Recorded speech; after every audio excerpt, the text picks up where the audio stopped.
शिशुपाल बहुत भले बुरे बोल। शिशुपाल जब छोटा सा ही था गोदी में, तो भगवान कृष्ण गए भुआ के यहाँ। भुआ बड़ी प्रसन्न भाई, भुआ के ही तो बेटा थे शिशुपाल दंतवक्र। आओ बेटा आओ कृष्ण, आ जाओ। देखो ये तुम्हारा भैया है, इसके 4 हाथ हैं। शिशुपाल, देखो इसको अपनी गोदी में थोड़ा खिला लो। भगवान की गोदी में जाते ही 2 हाथ अपने आप गिर गए, 2 ही रह गए। बुआ जी मन में विचलित हो गई कि हे बेटा, मुझे एक दान दे दे। क्या? कि ये बड़ा पराक्रमी रहेगा, लेकिन ये तेरे हाथ से मृत्यु है इसकी। मुझे पंडितों ने बताया कि जिसकी गोद में लेने से, जिसके दर्शन करने से पहली बार इसके 2 हाथ गिर जाएं, वो ही इनको मारेगा। तो हे प्रभु, हे मेरे बेटा कृष्ण, तू कोई साधारण नहीं है। हमने सुना है चारों तरफ तू भगवान ही है कोई ऐसा। सही सही नहीं समझ पाते हैं, बिना सत्संग के नहीं समझ पाते हैं। प्रभु सामने खड़े हैं, समझ ही नहीं पाएंगे। इन सब के रूप में प्रभु में नहीं समझ पा रहे हैं, द्वेष करते हैं, राग करते हैं। सत्संग के द्वारा पूरे जीवन पर्यंत सत्संग में रहेंगे, तब ये सद्बुद्धि आती है। भगवान कह रहे हैं अनेक जन्म के बाद, अनेक जन्म के बाद ये निर्णय होता है। बहुनाम जन्मनाम अन्ते ज्ञानवान माम प्रपद्यते वासुदेव सर्वमिति स महात्मा स दुर्लभ।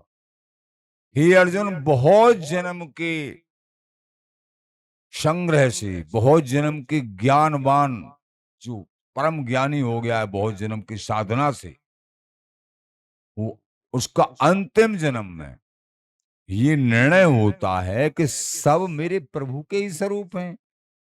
हम समझ नहीं पा रहे, ये सब के रूप में मेरे प्रभु ही बने हुए हैं। जड़ चैतन्य में, पेड़ के रूप में, पशु के रूप में, गाय के रूप में, सूकर के रूप में, मनुष्य के रूप में, पिता के रूप में, पत्नी के रूप में, बच्चों के रूप में मेरे प्रभु ही हैं। वो लीला कर रहे हैं। ये जब ज्ञान जब भी हो जाएगा तभी मैं मिल जाऊंगा, अंदर तक उतर जाएगा। मेरे बिहारी बिहारी नहीं है, फिर उसका कहीं राग द्वेष नहीं होता है। सब जगह जहां देखो तहां श्याममयी, जिनकी मनमोहन दृष्टि पर। भगवान ने कहा हे माता जी, ऐसी कोई बात नहीं, बिल्कुल निश्चित है। पंडितों ने मुझे बताया है, तेरे गोदी में जाते ही 2 हाथ गिर गए अपने आप। बेटा, पंडितों ने बताया ये गाली गलौज देने वाला बहुत होगा। बेटा अगर ये गाली दे तो सहन कर लेना, तेरा भैया है ना। हाँ, और मेरी एक मांग है, बहुत गाली सहन कर लेना। और तेरे को गाली क्यों देगा, तू तो भाई है उसका। फिर भी क्या गाली सहन कर लूं, सहज भाव से। देखो अपने वचन ले रहे हैं, क्या गाली सहन कर लूं, सीधे साधे बन के प्रभु, तू बेटा 100 गाली सहन कर लीजिए। ठीक है मैया, ऐसी तो कोई बात बनेगी ना, कोई चिंता मत कर। ऐसी कोई बात तो ना 100 गाली नहीं कह दे, 100 गाली सहन कर लूं। वचन ले रहे हैं प्रभु, करना है ना वो लीला। जाओ, पांडवों ने राजस्व यज्ञ किया, विशेष बड़े बड़े राजा महाराजा, 12 कोटि प्राणाम सालग्राम शतानि च, 12 करोड़ ऋषि महर्षि ब्राह्मण, एक आध दो 10 20 50 100 200 नहीं, 12 करोड़।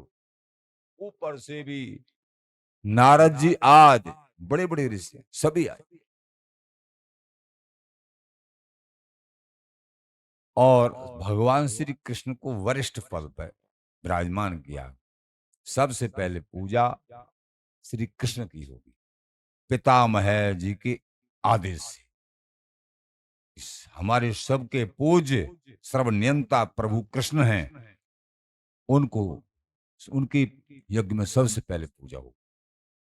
क्योंकि पितामह जी जानते हैं रहस्य को, ये भगवान कृष्ण हमारे प्राणनाथ हैं, सबके सबके प्राण हैं, सबकी आत्मा है ये। लेकिन कुसंगी लोग कैसे समझें, प्रभु सामने ही रहते हुए नहीं समझ पाते हैं। आखिर शिशुपाल आया, जब श्री कृष्ण की पूजा देखी चिढ़ गया। अरे इस ग्वाला की पूजा, भगवान लकीर खींचते शुरू कर दी। लकीर नीचे जमीन में लकीर खींचना, कब 100 गाली गिन तो लूं। अब जब 2 4 10 गाली नहीं, भीमसेन से सहन नहीं हुआ। हम ये अपमान प्रभु का सहन नहीं करेंगे। बड़े बड़े महारथियों को सहन नहीं हुआ, ये सहन करने की। भगवान बोले भैया आराम से बैठे रहो। उनकी पूजा हो रही है, उनको गाली दे रहा है। सहन, प्रभु मुस्कुराते हुए सहन कर रहे हैं। प्रभु को रोष नहीं आता है जल्दी, ये विनाश लीला भी मुस्कुराते हुए करते हैं। ये एक बात है, कहीं भी देखा गया है। कभी कभी कोई रोष का अभिनय है, प्रभु को रोष नहीं, विनाश लीला भी मुस्कुराते हुए करते हैं। और अपने प्रेमियों के लिए भी मुस्कुराते हुए। वो तो जीवन प्राण है प्रभु।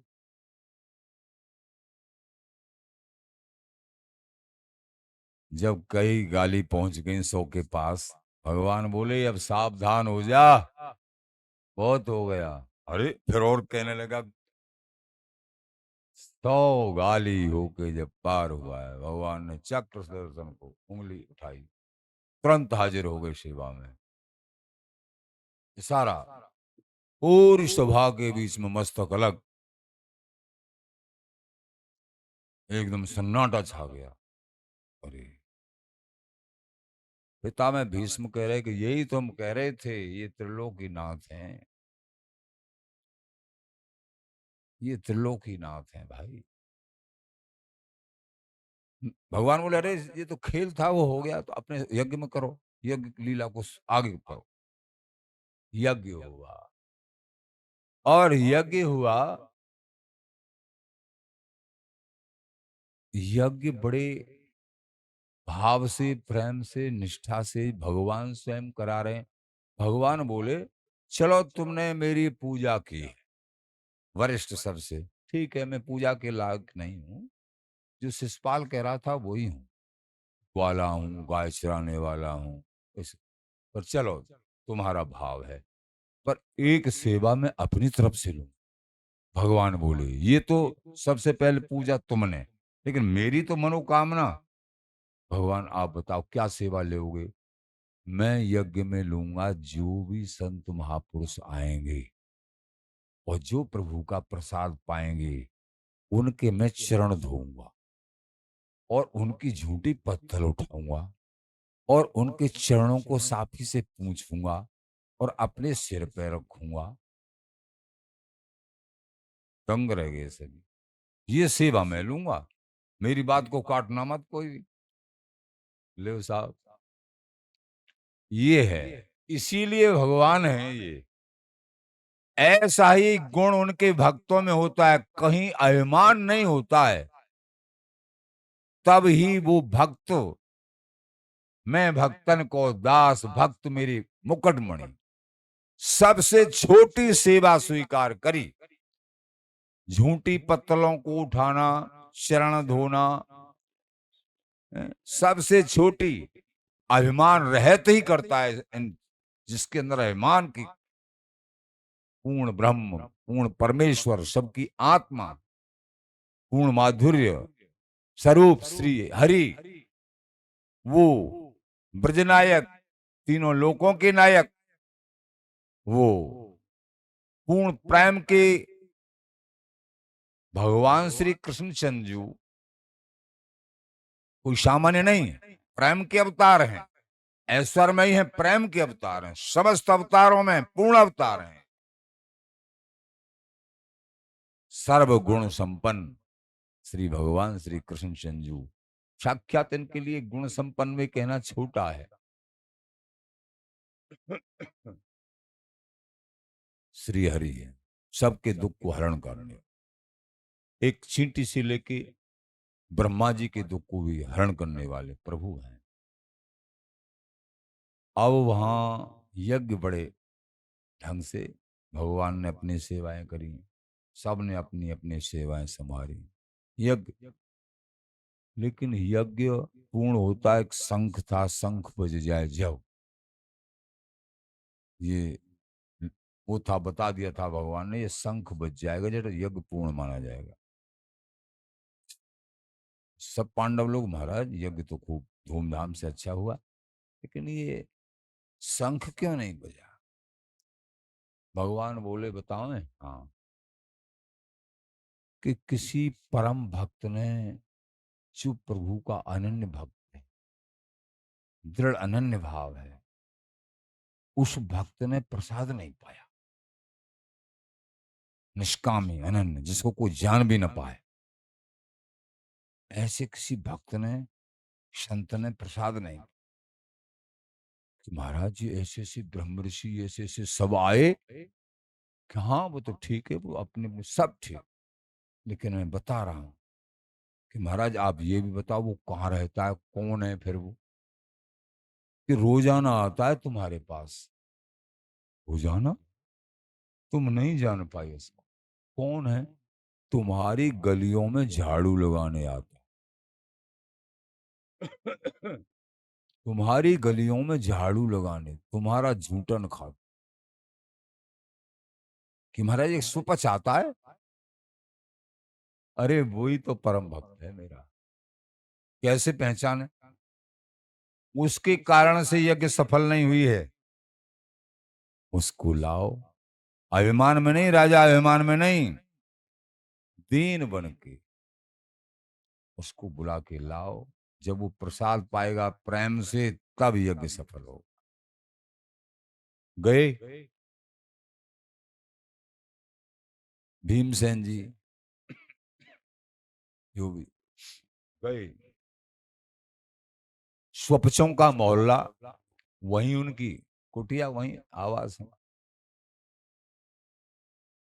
कहाँ ये नाम बता दिया, उनका नाम वाल्मीकि। वाल्मीकि जी एक महर्षि हुए हैं, एक स्वपच हुए। महर्षि वो, उल्टा नाम जपा जग जाना, वाल्मीकि भई ब्रह्म समाना। जिन्होंने उल्टा नाम जपा, मरा मरा मरा, संतों के कहने से वो ब्रह्म के समान हो गई श्री वाल्मीकि जी। ये वाल्मीकि स्वपच हुए, जिनकी कथा महाभारत में।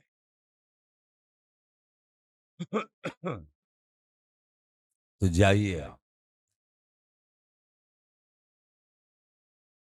तो गए भक्तराज, वाल्मीकि जी की कुटिया कौन सी है वो पता है? अंदर क्या कर रहे हैं? चुपके से छुपा के ठाकुर जी की सेवा विराजमान कर रखी हो अंदर झोपड़ी में अंदर, और उनके आगे कीर्तन कर रहे हैं, बैठ के आंसू बहा रहे हैं। कोई जान ही नहीं पा रहा है कि ये भक्त हैं, आंसू बहा रहे हैं, सेवा विराजमान बढ़िया। देखो, दंडोत करी प्रणाम, सेवा से मालूम चलता है कि इनके यहाँ क्या सेवा है, कौन की पूजा, क्या प्रकट में, तब मालूम चल रहा है इनके अंदर भी यही।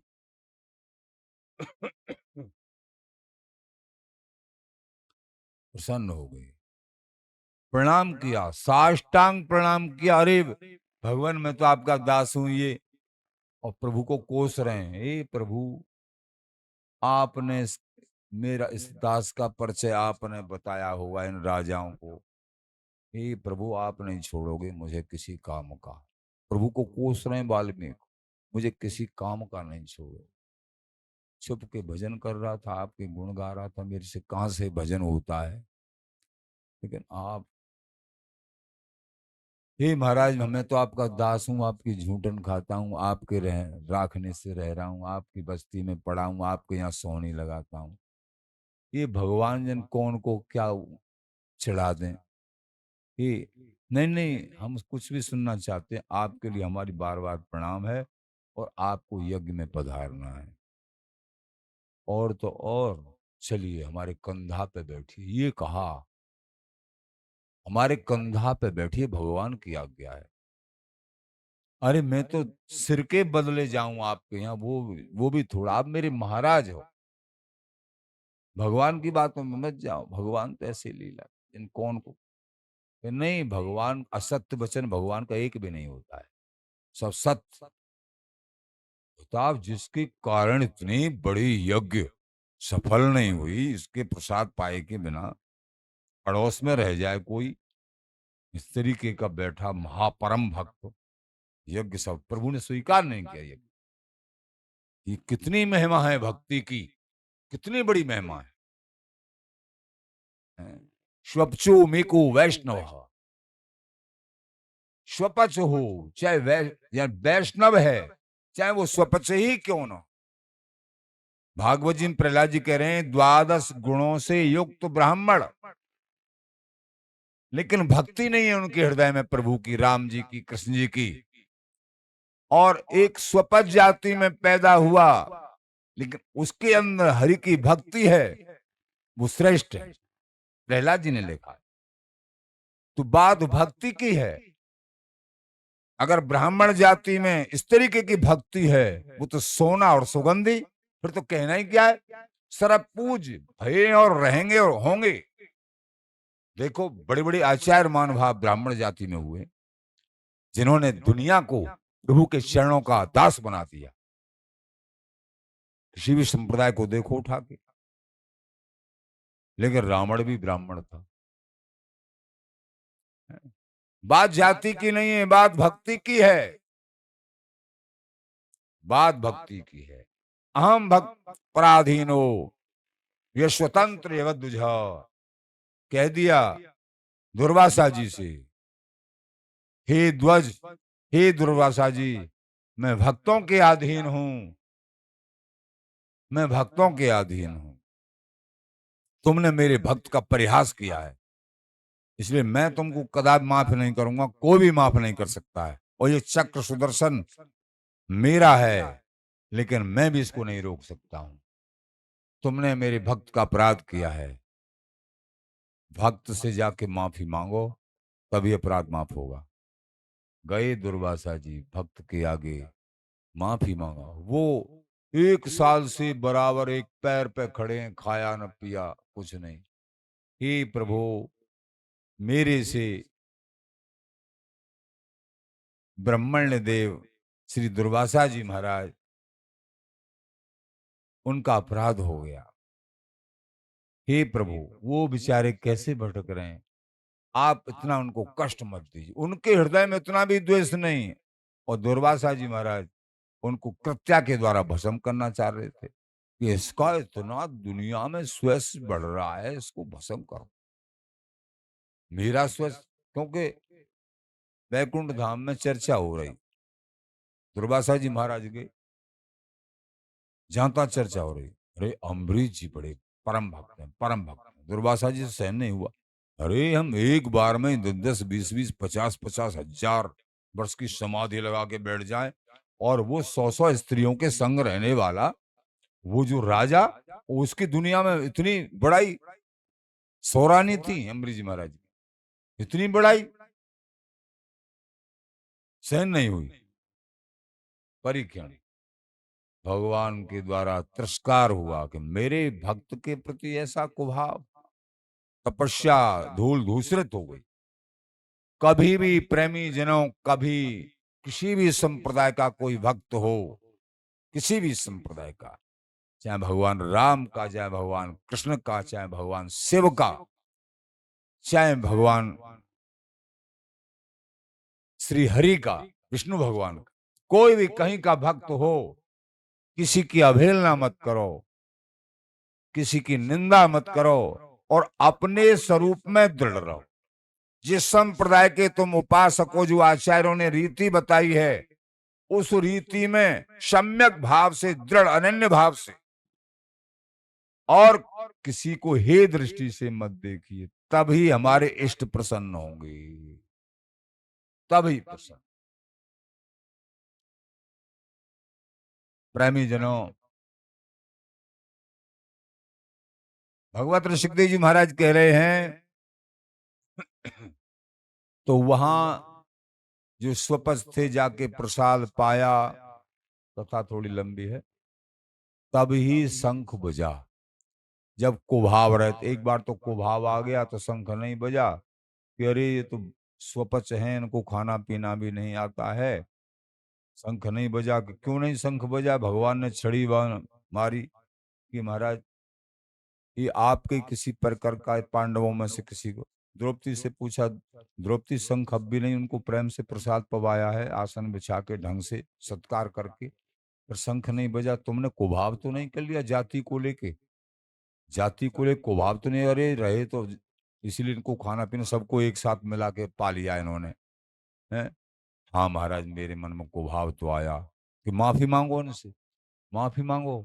जब माफी मांगी सभी पांडवों ने, और हे महाराज, हे भक्तराज, हमारी माफी करो, हमको माफ करो, कृपा करो। शंख जोर से बजा, यज्ञ सफल तब हुआ। ये भक्तों की बड़ाई प्रभु दुर्वासा जी के प्रसंग से या वाल्मीकि जी के प्रसंग से, अन्य अनेक प्रसंगों से, इस सत्संग से ये शिक्षा लीजिए, जीवन में भजन कम बने, लेकिन कहीं दोष दृष्टि, भ्रष्टमान भावों के प्रति, संत महापुरुषों के प्रति, किसी भक्त पर करके किसी के प्रति द्वेष दृष्टि, दोष नहीं बन जाए। सावधान रहो, नहीं तो भजन करते कराते कुछ भी हाथ पल्ले नहीं पड़ेगा। निरंतर श्री हरिदास नाम जाप करो, प्रेम से स्वामी जी महाराज का नाम जाप और सत्संग श्रवण करो, और भैया आगे बढ़ो, अपने जीवन को सफल कर लो। श्री हरिदास, श्री हरिदास।